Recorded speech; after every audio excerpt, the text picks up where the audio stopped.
2014 के पहले की सरकारें थी, उसमें जो है जाति का 2 पार्टियां नंगा नाच कर रही थी। मिर्ज़ापुर में बहुत ज़्यादा गुंडागर्दी के भी मामले सामने आए हैं। हाल ही में मिर्ज़ापुर एक सीरीज़ भी बनी थी, बहुत फेमस हुई थी। आप लोगों ने काफ़ी नाराज़गी भी जताई थी। उस गुंडों को शांत कराया, गुंडों की गुंडागर्दी समाप्त करा दी।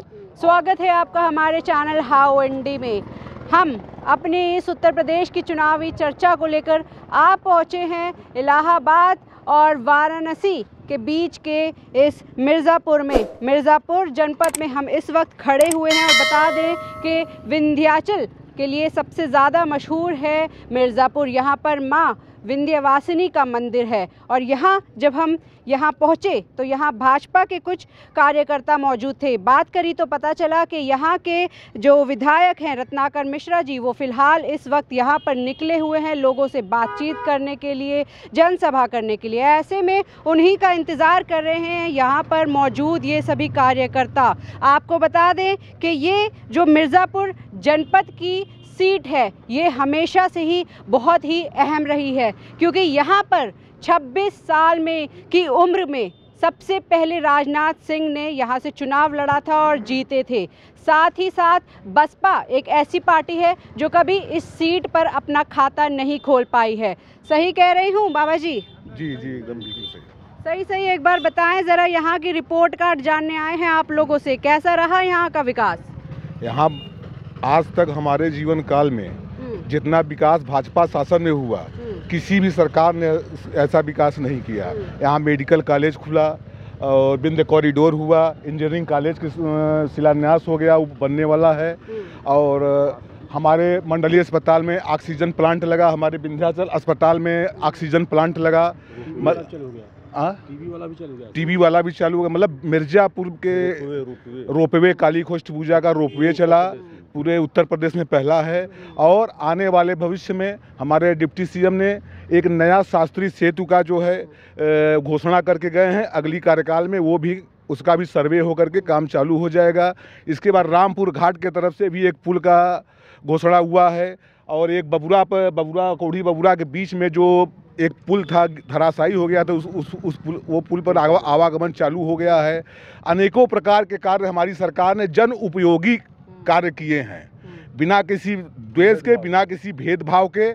ऐसा कार्य हमारी ही सरकार दलितों, गरीबों, कुचलों की आवाज़ बनकर उभरी है हमारी सरकार ने। इसलिए हम लोग आश्वस्त हैं कि हमारे वोटर साइलेंट हैं, हमारे वोटर एकदम बस खाली वोटिंग का दिन का इंतजार कर रहे हैं। हम पिछली बार से दुगनी वोटों से इस बार विजय हासिल करेंगे। मिर्ज़ापुर जनपद सीट ये एक ऐसी सीट है जहां शुरू से ही भाजपा और जनसंघ का दबदबा रहा है। तो जब हम राष्ट्रीय राजमार्ग से मुड़े जो वाराणसी की ओर जाता है, फिर हमने विंध्याचल के लिए रास्ता पकड़ा। वहाँ से सड़क बहुत ऊबड़ खाबड़ शुरू हो गई। आगे माँ विंध्यवासिनी की मंदिर तक सड़क बहुत ख़राब है। फ़िलहाल सड़क खराब नहीं है, सड़क को बनाया जा रहा है। इस समय सीवर का कार्य चल रहा है हमारे क्षेत्र में। सीवर की वजह से जगह जगह रोड डैमेज हुए हैं, जबकि काफ़ी तीव्र गति से कार्य चल रहा है सीवर का। जहाँ ये कंप्लीट हो जा रहा है वहाँ का रास्ता एकदम फिनिश फर्स्ट क्लास रास्ता बन जा रहा है। जहाँ अभी कार्य चल रहा है वहाँ तो भाई दिक्कत थोड़ा सा आएगी। ये भी आपका कहना है कि मरम्मत का काम चल रहा है, सड़क बनाई जा रही है। हालांकि मिर्ज़ापुर जो है, अगर हम उसके एक इतिहास पढ़ें, मिर्ज़ापुर में बहुत ज़्यादा गुंडागर्दी के भी मामले सामने आए हैं। मिर्ज़ापुर अफवाहें फैली हुई हैं, जानता जाता है यहाँ पर गुंडों के लिए। ऐसा कुछ है? ऐसा कोई बात नहीं है। सबका साथ, सबका विकास को लेकर केंद्र सरकार, प्रधानमंत्री मोदी और प्रदेश के मुख्यमंत्री योगी जी के नेतृत्व में जो सरकार चल रही है वो सबका विकास, सबका साथ लेकर चल रही है। आज माफिया गुंडों का या तो जेल के अंदर हैं या इस जनपद के, इस प्रदेश को छोड़कर भाग गए हैं, ऐसी कोई नहीं है। और सबसे बड़ा ये है कि पूरे 5 साल के कार्यकाल में सरकार में एक भी दंगा नहीं हुआ, कोई अपराधी सर नहीं उठा पाया। और इसलिए दुगने मतों से इस बार प्रदेश में 300 पार करके सरकार बनाने जा रही है। जिंदाबाद। रत्नाकर मिश्रा जी 3 बार के विधायक कैलाश चौरसिया को हरा कर जीते थे। इस बार क्या लग रहा है, वही होगा, एक बार इतिहास दोहराएगा? इस बार पहले से अधिक अंतर से विजय होंगे विधायक जी। पहले जितने वोटों से जीते थे जस्ट उसके डबल वोटों से विधायक जी इस बार जीतेंगे। इस बार उनका विकास किए हैं, क्षेत्र में विकास हुआ है, जन जन को लाभ पहुंचा है, लोगों को राशन कार्ड डबल मिला है, फ्री गैस मिला है, सिलेंडर मिला है, लोगों का आवास 2.5 लाख रुपया के मिला है। इसलिए जनता एकदम मन बना के बैठी हुई है कि चुनाव आए, उनको अधिक से अधिक मतों से विजयी बनाए और उनको मंत्री बनवाए, जिससे कि हमारे क्षेत्र का और विकास हो सके। क्या लग रहा है आपको, आपका क्या कहना है कि कितने आपको लगता है इस बार मतों से जीतेंगे? पिछली बार 50,000 से ऊपर ज़्यादा फर्क रहा था।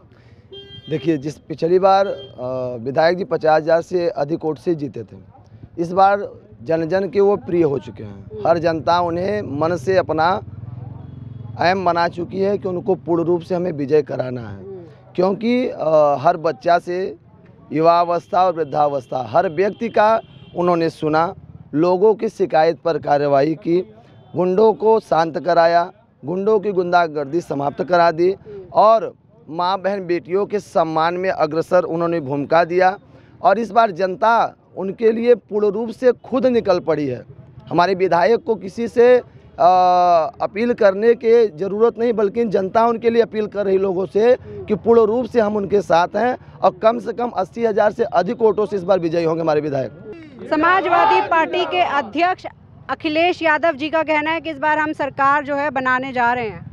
वो सिर्फ परिवारवाद की पार्टी है, उनका सरकार बनना नहीं है, क्योंकि 2017 के पहले उन्होंने पूरे उत्तर प्रदेश में जिस तरह से दंगा और जिस तरह से गुंडों का शासन चलाया, जिस तरीके से सड़कें ध्वस्त थी, जिस तरीके से उन्होंने शासन चलाते हुए पूरे उत्तर प्रदेश में त्राहि त्राहि कर दिया था, इस स्थिति में उनका कोई सरकार भी नहीं आना है और उनका परिवारवाद का जो है स्वयं का पार्टी है वो सिर्फ परिवार में सीमित हो जाएंगे। और भारतीय जनता पार्टी माननीय योगी जी के नेतृत्व में 2017 से भी ज़्यादा प्रचंड बहुमत से सरकार बनने जा रही है। उसमें 108 माला अगर है तो उस माला में हमारे नगर विधायक रत्नाकर मिश्रा जी भी उसमें सम्मिलित रहेंगे। अभी जब मैं सवाल कर रही थी मिर्ज़ापुर के बारे में कि अफवाहें हैं यहाँ के बारे में कि काफ़ी गुंडागर्दी होती है, हाल ही में मिर्ज़ापुर एक सीरीज़ भी बनी थी, बहुत फेमस हुई थी, आप लोगों ने काफ़ी नाराज़गी भी जताई थी, उस पर क्या कहेंगे? जी, इस पर हम लोगों ने विरोध भी किया था और मिर्ज़ापुर को बदनाम करने की साजिश है।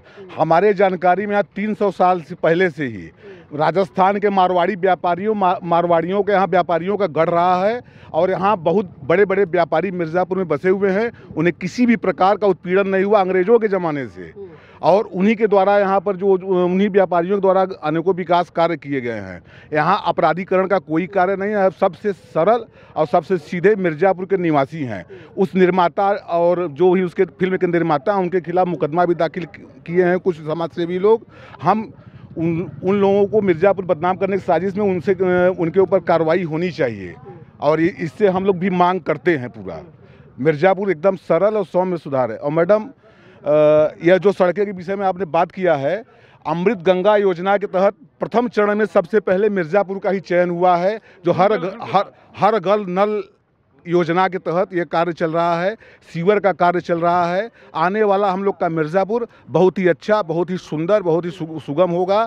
पर्यटन की दृष्टि से भी बहुत अच्छा होगा। मैडम, आपको बता दें कि मिर्ज़ापुर को उसकी पहचान औद्योगिकरण में सबसे पहले ईस्ट इंडिया कंपनी ने दी थी। ये जगह जानी जाती थी कभी कारपेट और पीतल के बर्तनों के लिए। क्या आज भी इसकी यही पहचान है? जी, पीतल के बर्तन का उद्योग यहाँ पर धंधा रहा है और इसके पहले यहाँ पर लाह और रुई का, क्योंकि रुई का कारोबार अब तो समाप्त हो गया, लेकिन पहले रुई का ही कारोबार था। और रुई के एक दिन की आय से यह ओझला का पुल जो इतना बड़ा देख रहे हैं, इस पार उस पार आ रहे हैं विंध्याचल मिर्ज़ापुर से, वह एक दिन की रुई की कमाई के लाभ से ये बना हुआ है। ये दो चीज़ों से प्रसिद्ध रहा है, एक पीतल उद्योग बर्तन और दूसरा रुई का व्यापार। इसके बाद मुरादाबाद का नंबर आता था। ये मिर्ज़ापुर का कुछ कारोबार धीमी पड़ जाने के कारण आज मुरादाबाद का नाम है, लेकिन मिर्ज़ापुर पीतल उद्योग के प्रकरण में सबसे बड़ा नाम अगर कोई रहा है तो मिर्ज़ापुर जनपद। क्या लगता है कुछ सालों में अगर देखा जाए तो मिर्ज़ापुर में औद्योगिकरण कुछ कम हुआ है?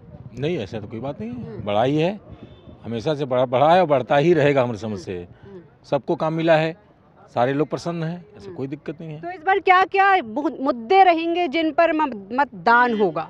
विकास ही मेन मुद्दा रहेगा, जितना विकास हुआ है उससे और बढ़िया विकास हो, यही मुद्दा रहेगा और कोई मुद्दा नहीं रहेगा।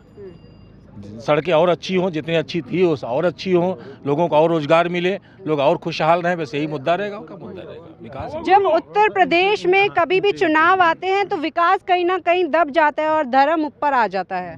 सरकारों को भी चाहिए कि बेरोजगारों को भाई ख्याल रखे, जो बहुत बड़ी समस्या है, वो पूरे राष्ट्र की समस्या है। आप जगह जगह आप लोग मीडिया में कवर कर रही हैं, हर चीज़ को देख रही हैं कि बेरोजगारी एक बड़ा मुद्दा है।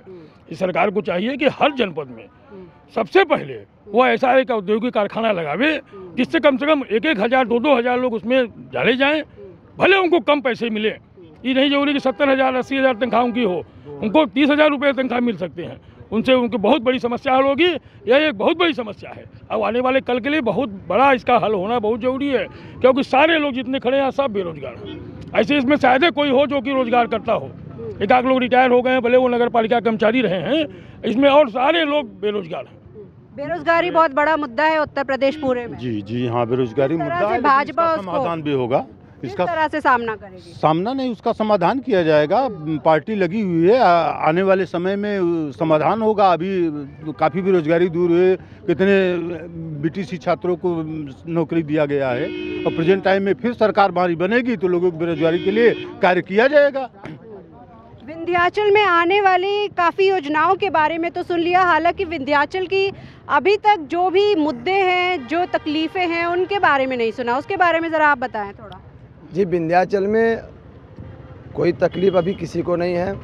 सबसे बड़ा यहाँ का विंध्य कॉरिडोर, जो मंदिर की समस्या लोगों को तो या यात्री जो उनकी शिकायत करते थे, वो सबसे बड़ी समस्या मंदिर की थी। तो आज मंदिर हमारा पूर्ण रूप से विशाल रूप में पुनर्निर्मित होने जा रहा है माननीय योगी जी के द्वारा, और नगर विधायक आदरणीय रत्नाकर मिश्र जी के भाग्य से ये भाग्यशाली उदय हो रहा है। मंदिर हमारा पुनः भव्य रूप में आ रहा है। तो निसंदेह आने वाला कल हमारे लिए, हर जन के लिए, हर व्यक्ति के लिए भाग्यशाली है, और मंदिर से ही यहाँ का सारा व्यवस्था है। आने वाला समय यहाँ पर विश्वविद्यालय के लिए भी हमारे विधायक जी ने मांग किया है, वो विश्वविद्यालय के लिए भी यहाँ पर व्यवस्था कर रहे हैं। कॉलेज हो रहा है, मेडिकल हो रहा है। धीरे धीरे यहाँ का बेरोजगार निश्चित रूप से समाप्त होने की कगार पर है। आपको बता दें एक बार फिर से कि मिर्ज़ापुर कभी कालीन उद्योग के लिए बहुत जाना जाता था, लेकिन जब से भदोही यहाँ से अलग हुआ है, इस व्यवसाय पर बहुत ज़्यादा फ़र्क पड़ा है। ऐसे में बेरोज़गारी होना तो बहुत ही आम बात है। आइए, यहाँ पर कुछ युवा लोग भी मौजूद हैं, इनसे भी इनकी राय ले लेते हैं। आप यहीं के रहने वाले हैं? हाँ, मैं यहीं के क्या करते हैं? मैं क्या करता हूँ, यहाँ पे बेरोजगार करता हूँ, ठेले का लगाकर व्यापार करता हूँ। थोड़ा मंदिर की वजह से थोड़ा भीड़ भाड़ का कम चल रहा है, तो थोड़ा फना हुआ है, इसकी वजह से थोड़ा परेशानी हो रहा है। कितना कमा लेते होंगे दिन भर में? माँ के दरबार से दाल रोटी चल रहा है, इतना ही बहुत। माँ के दरबार में कोई भी व्यक्ति आता है भूखा नहीं मरता, चाहे भिखारी हो। शादी हो गई? हाँ, शादी हैं? हाँ। स्कूल जाते हैं? हाँ, स्कूल जाते हैं। कौन सी कक्षा में है? अभी 1 में है। अच्छा। हाँ। कैसे आगे पढ़ाई, स्कूल वगैरह कैसे हैं यहाँ के?